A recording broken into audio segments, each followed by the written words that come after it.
If that chute doesn't open, you have exactly 6 seconds to contemplate your own death before you hit the ground like a bag of wet cement. Gravity doesn't negotiate. It doesn't care if you're a good soldier, a bad father, or the President of the United States. It just pulls. The whisper moved through the hangar like a cold draft. 50 young paratroopers sat on wooden benches, their knees bouncing with nervous energy, the smell of adrenaline and industrial canvas thick in the air.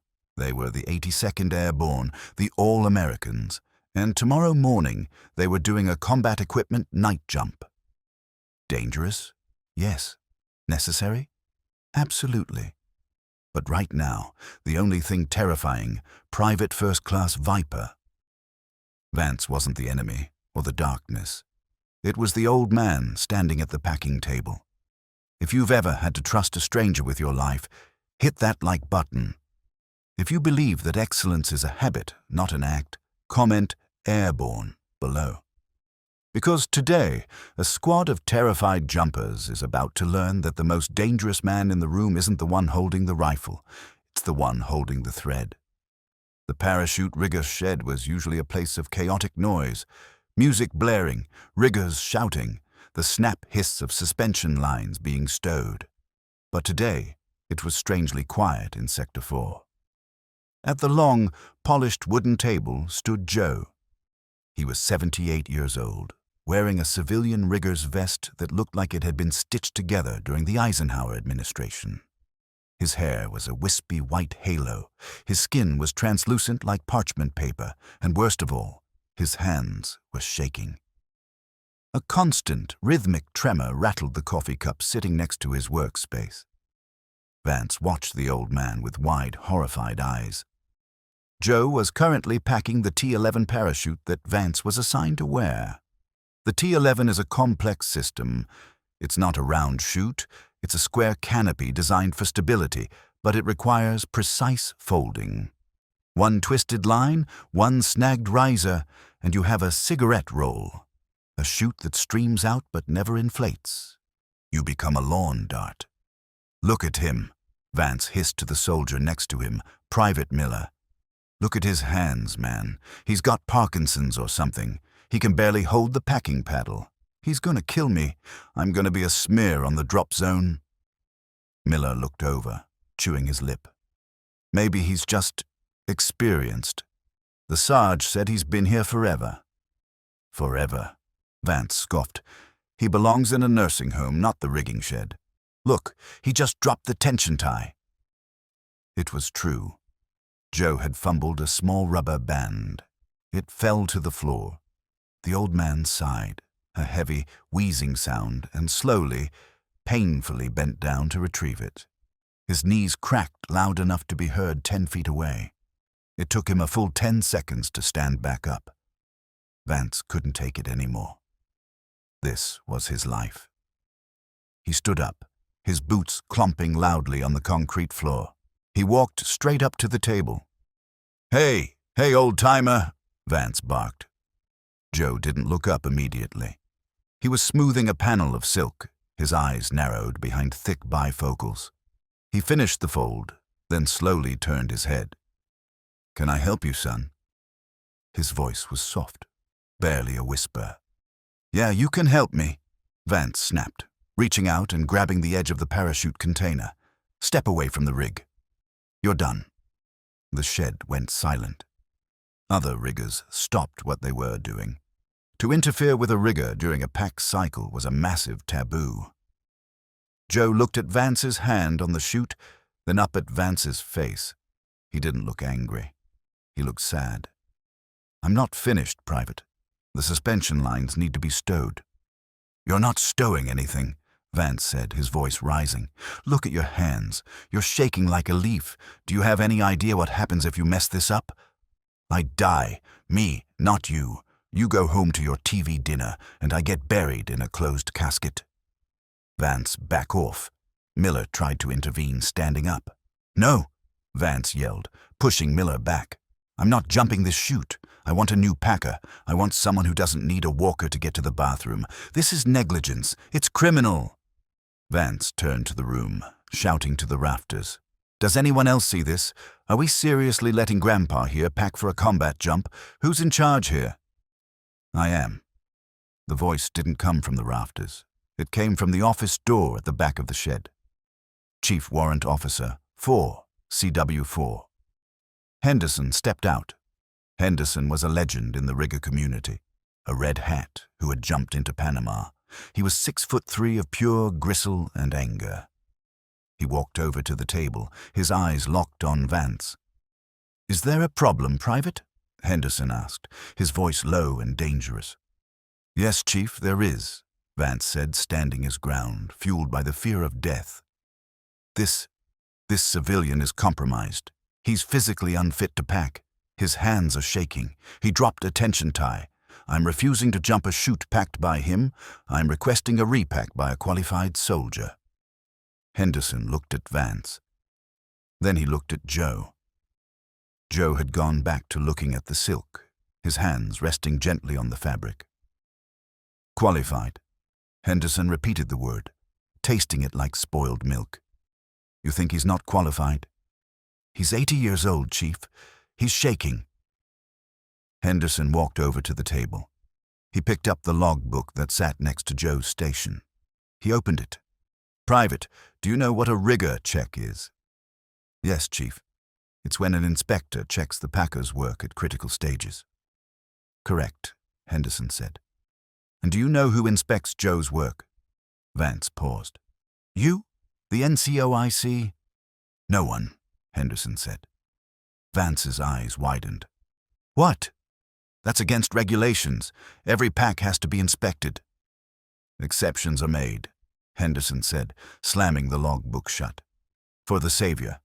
"The Savior?" Vance laughed nervously. "What is this? A cult?" Henderson turned to the gathered troops. "Listen up," he roared. The room snapped to attention. "You see an old man," Henderson began, pacing the line. "You see shaking hands. You see wrinkles. You see weakness. That is because you are children. You look with your eyes, not your brains." Henderson pointed a stiff finger at Joe. "This man is Master Rigger Joseph Coletti.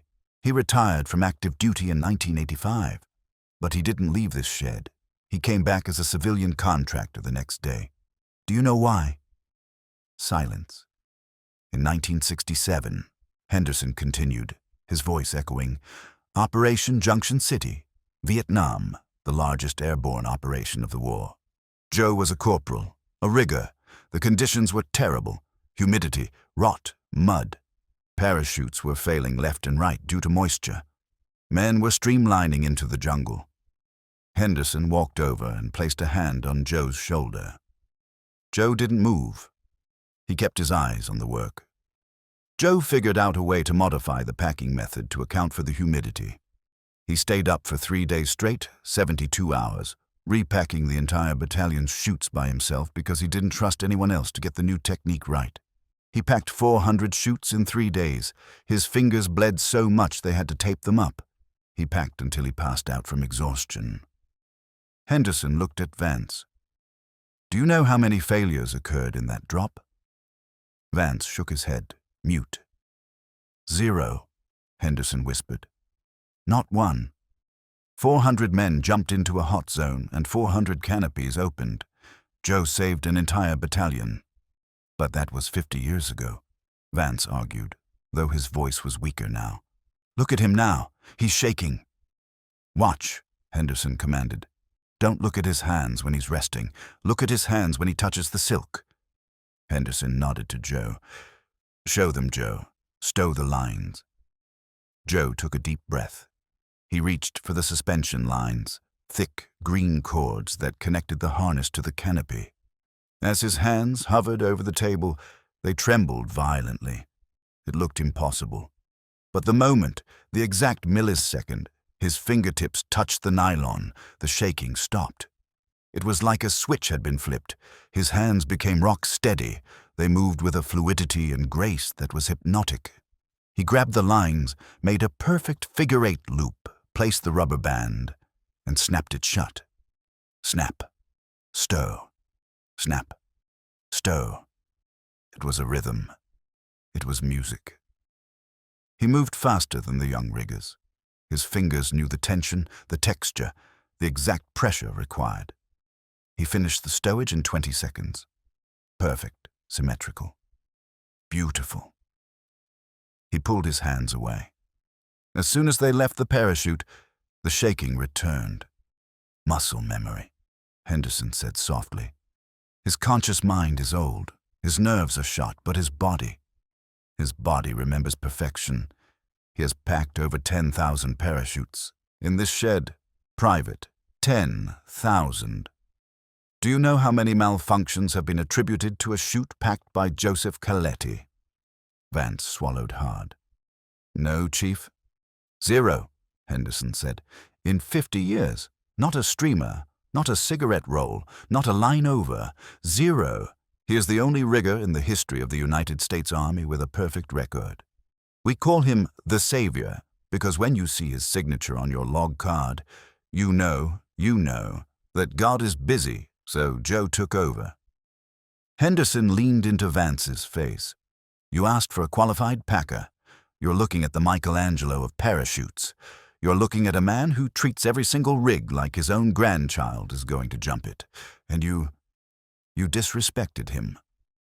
Vance felt about 2 inches tall. He looked at the old man. Joe was looking at him now. The sadness in Joe's eyes was gone, replaced by a quiet, fierce intensity. I shake, son, Joe said, his voice stronger now. I shake because I'm old, but I also shake because I'm scared. Scared? Vance asked. You? Every time, Joe nodded. Every single time I close a container, I feel the fear. I imagine it's me falling. I imagine it's my son. If you stop being scared, you stop being careful. The day I stop shaking is the day I quit. The shaking reminds me that a life is in my hands. Joe picked up the log card, the small tag attached to the parachute that identified the packer. He signed it with a shaky scrawl. J. Coletti. He held it out to Vance. You don't have to take this chute, Joe said. I can give it to the chief. You can take one from the pile packed by the new guys. They don't shake. They're fast. They listen to rap music while they pack. They're confident. Joe paused. But they haven't saved 400 men. Vance looked at the tag. He looked at the perfect folds of the parachute. He looked at Miller, who was watching with awe. Vance slowly reached out and took the tag. He clipped it to the harness. I'll take it, Vance whispered. I'm sorry, Joe. Sir, Mr. Coletti. Just Joe. The old man smiled, his dentures clicking slightly. Just jump, count to 4, and look up. I'll be there. The next morning, the C-130 roared over the drop zone at 800 feet. The green light flashed. Go, go, go! Vance shuffled to the door. The wind screamed. The ground was a blur of darkness. He threw himself into the void. 1,000, 2,000, 3,000, 4. He felt the tug. It wasn't a violent jerk. It was a firm, smooth deceleration. He looked up. Above him, the T-11 canopy had blossomed perfectly. It was a gray geometric square against the moonlit sky. No twists, no burns. It was solid as a rock. It was the most beautiful thing he had ever seen. Thank you, Joe, Vance screamed into the wind, dangling in the harness. Thank you. He drifted down, landing with a perfect parachute roll in the soft grass. He stood up, gathering his chute. He looked around. All around him, other jumpers were landing, but he noticed something. Miller landed 50 yards away. He was cursing. Line twist, Miller yelled. Had to bicycle kick out of it. Scary as hell. Another jumper landed hard, his chute having opened late. Vance looked at his canopy. It lay on the ground, perfectly inflated, gentle. It was a masterpiece of engineering and care. When the platoon got back to the base, dirty and exhausted, they had to turn in their chutes at the shed. Vance walked in, carrying his kit bag. The shed was busy again. The music was playing. Vance found Joe. The old man was back at the table. He was packing another chute. His hands were shaking as he reached for a tool. Vance walked up to the table. He didn't say a word. He reached into his pocket and pulled out a small silver coin. It was his unit coin, the commander's coin he had earned for marksmanship. It was the most valuable thing he owned as a private. He placed the coin on the table, right next to Joe's coffee cup. Joe stopped. He looked at the coin. He looked at Vance. "Perfect opening," Vance said. "Smoothest ride of my life." Joe smiled. He reached out and tapped the coin with a trembling finger. "Glad to hear it, son. Now get out of here. I got work to do." Vance turned to leave, but he stopped and addressed the new group of recruits who were watching the old man with skeptical eyes. The same look Vance had worn 24 hours ago. "Hey!" Vance shouted at the rookies. "You see that man?" The rookies looked at Joe. "That's the savior," Vance said. "If you get a chute from him, you thank God, and you don't say a word about his hands. Because those hands are holding your soul." Vance walked out. Joe didn't watch him go. He took a deep breath. His hand hovered over the silk. The shaking stopped. Snap. Stow. Snap. Stow. He was already saving the next life. We often judge competence by appearance. We see age, and we see obsolescence. We see shaking hands, and we see weakness. But we forget that true mastery is internal. It is forged in the fire of experience and tempered by the memory of errors. Joe didn't pack parachutes for the money. He didn't do it for the glory. He did it because he knew the cost of failure. He carried the weight of the past so the young men could have a future. There are people like Joe in every profession, the old mechanic who knows just by listening where the engine knock is, the elderly nurse who knows exactly when a patient is turning for the worse before the machines beep. They are the guardians. If this story reminded you to respect the wisdom of those who came before us, hit that subscribe button. Share this with a veteran, a jumper, or anyone who values the quiet perfection of a job well done. Never judge a book by its cover, and never judge a rigger by the shake in his hand. Judge him by the canopy in the sky.